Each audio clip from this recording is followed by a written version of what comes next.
Well, I'm here to bring you some more of that bullcrap. Americans have access to the highest quality of medical attention in the entire world.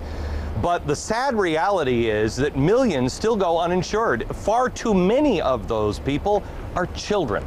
Now, fresh from the inaugural ceremony that kicked off his second term, the governor here in California announced his plan to terminate the problem, guaranteeing coverage to 800,000 uninsured children. Cha-ching. That includes over 100,000 that are illegal immigrant children. Now, how exactly does the governor plan to pay for this? Not surprisingly, the action star turned politician, a little short on details and answers, as politicians tend to be. However, experts suggest that a plan of this nature would cost in the neighborhood of $400 million a year. Kind of a big ticket item when you consider that Schwarzenegger has assured Californians no taxes, not going to raise them, even though they're currently facing a $5.3 billion spending gap. Let's forget about fiscal responsibility as if that's something you should pay attention to for a second. Let's look at it this way. There are illegal immigrants pouring into the United States, most of them here in California, by the hundreds of thousands each and every year. Do you really think that number is going to start getting smaller if the governor of California starts doling out free health insurance to illegal children? I mean, Governor, why don't you just go right down to San Diego and start handing out piñatas full of cash and candy? Joining me now is Ira Mehlman. He's the media director for the Federation of American Immigration Reform. Ira, to me, it seems like Schwarzenegger is, let's just be blunt, encouraging illegal immigration with this plan. Am I wrong? Of course he's encouraging illegal immigration. One of the reasons why, as you point out, California has the lion's share of the illegal alien population in the United States is because California has been so generous with benefits to people who are in the country illegally. You know, it seems sometimes like the folks up there in Sacramento stay up late at night dreaming up new benefits and new services that they can provide to illegal aliens, and then they're surprised to find that they have millions of illegal aliens here, that they have huge social costs, and they have huge budget deficits to boot. Okay. This isn't going to solve the problem, it's going to exacerbate it. All right, let me play devil's advocate here for a second, because it's my understanding here in California, you've got hospital emergency rooms closing because they can't afford it. So you've got the illegal immigrants coming in because that's the only access they have to health care. Playing devil's advocate, wouldn't this in a way save the state, go with me on this for a second, yeah, save the state money by giving them insurance so they don't have to use emergency hospital care? You know, in the short run, it might, but as you point out, it's going to attract a lot more people to the state illegally. You know, the place you should be dealing with this is not at the emergency room door, not at the schoolhouse door. What California needs to do is send a clear message that illegal immigration is not going to be tolerated in the state.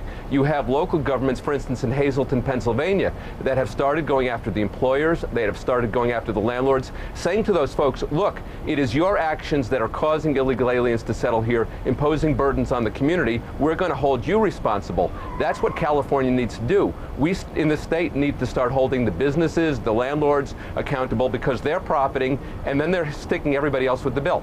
I got to tell you, I think you could be 7 and figure this one out. This is only happening because of politics and big business. You are so on the money of go after the people who are hiring these people. You'll choke off the demand and the supply will go away. Exactly, and you know, this is not cheap labor. It's cheap only to the direct employer. As it turns out, it's very expensive to the taxpayers. It is destroying the middle class. You know, in fact, there's a ripple effect because in addition to the illegal aliens who don't have health insurance, a lot of American citizens who worked at jobs that previously provided health insurance, the employers have decided they're not going to provide that anymore. And I guarantee you, if this bill is passed, you're going to have a lot more employers who are going to say, why should I pay for health insurance for my employees? I'll just let Arnold pay for it. We're only going to create a bigger problem here. So, Ira, I mean, where are the smart people? I mean, because it doesn't, I mean, I am not the sharpest knife in the drawer. And here we had a story last week that illegal aliens could work in the country for 18 months and get on Social Security. A program that is completely falling apart, is not going to last, and we're making it worse. Now we do this with health insurance. Where are the people on the other side? Well, you know, you ask where the smart people are. For sure, they're not in Sacramento or in Washington, D.C. but I think if you look out across the broader nation, most Americans understand what is happening here. They understand that the phenomenon of illegal immigration is undermining the middle class in this country, destroying a lot of middle class jobs, and then on top of that, it's imposing tremendous burdens on them as taxpayers. And you know, I think that we will see the same phenomenon last year when Congress tried to pass an amnesty. The American people stood up and said, no way. And just because we changed the leadership in Congress doesn't mean that the American public is any more ready to tolerate any sort of action that will result in a massive amnesty, in a new influx of illegal immigrants, and millions of relatives coming here. It's simply going to impose more burdens on them. Ira, thank you very much. You know, I tell you, the number one question that I get is, okay, I get it, Glenn, so what am I supposed to do? You're supposed to stand up and say, enough. Now, how do you suppose California's going to actually pay for this thing?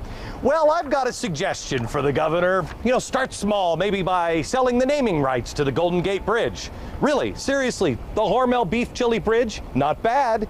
Then perhaps you try your hand at retail. In fact, as I see it, there's one untapped demographic that is just waiting to be exploited.